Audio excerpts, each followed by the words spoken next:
I never knew Osinachi's husband was a fake pastor.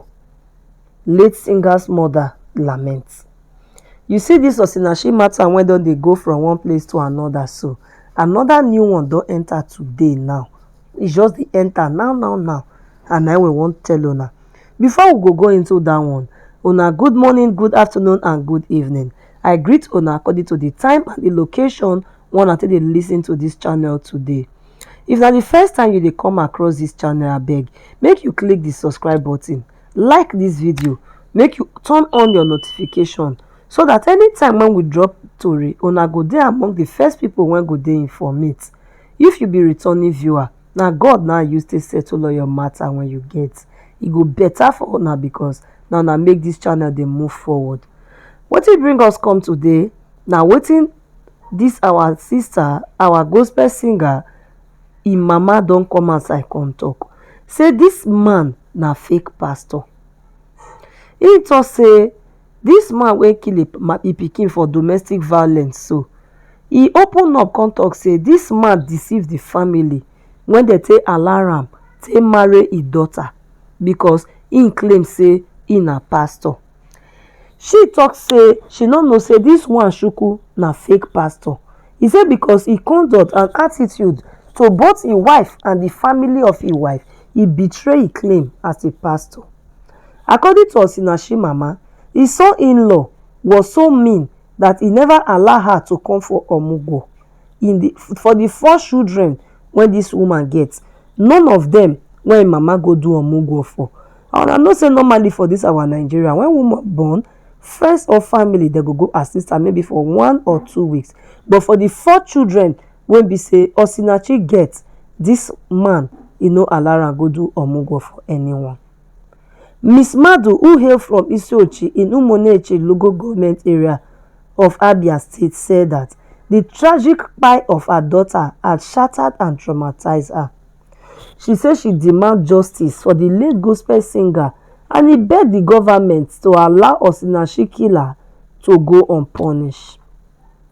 She can also talk say she dey devastated by the kpai wey be say this her pikin kpai so. And he can advise ladies to be very careful in their choice of husband so as not to fall into the hands of wicked man who will batter their wife.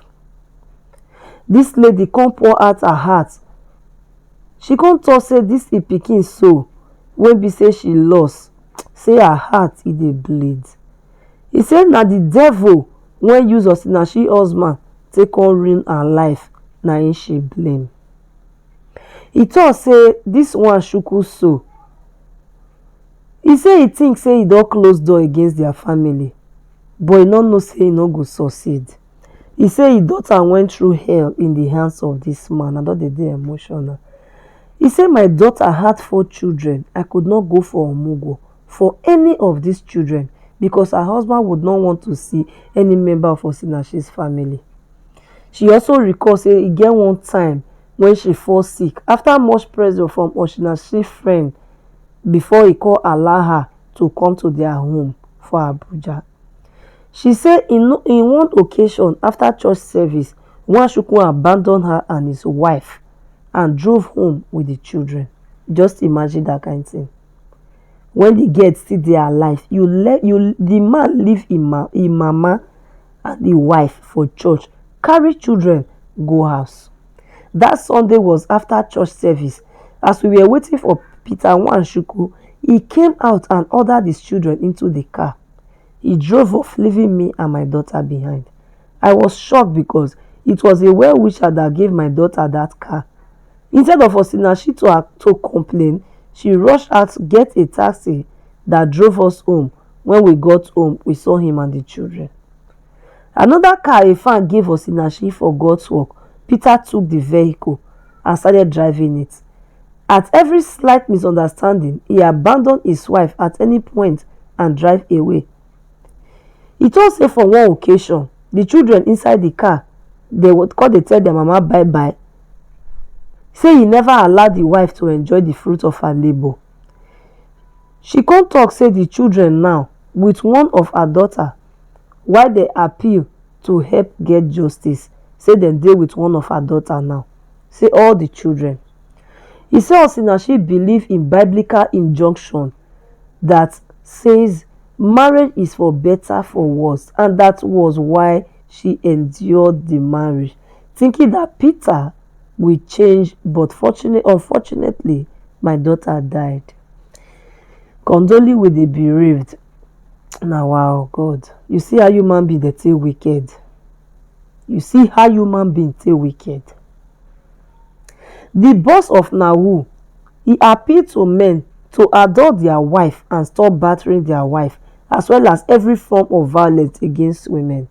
Lending her voice, the Abia State Secretary, Arietta Ashikodo, called on families to be a lifeline support to their female children, facing one abuse or the other in their husband's home.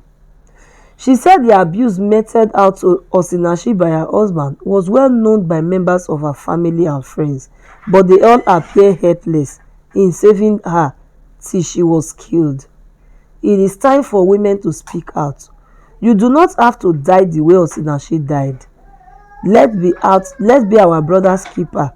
Let the world know when a woman who is helpless is being abused. This is the way we are going to be avoiding untimely deaths of our mothers and innocent wives.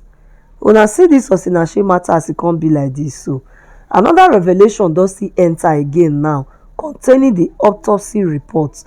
Make una go back. For not forget to subscribe so that you go check again for the next video, because I go dey drop the autopsy report now for the next video. For Germany, so when they claim say they go treat am for cancer for the hospital for abroad, e don report to that rumor, but we go still talk that one later. Make we end this one first, make we face one side, so that the side when we turn face no go too plenty, so that we no go be say we don join the cruise when dey for Nigeria. Mona no forget to subscribe, because the other one wey we wan upload as we take tell una na domestic violence, woman when dey gbase the husband for inside house. Bye bye for now till we go see una again for our next video. Una bye bye.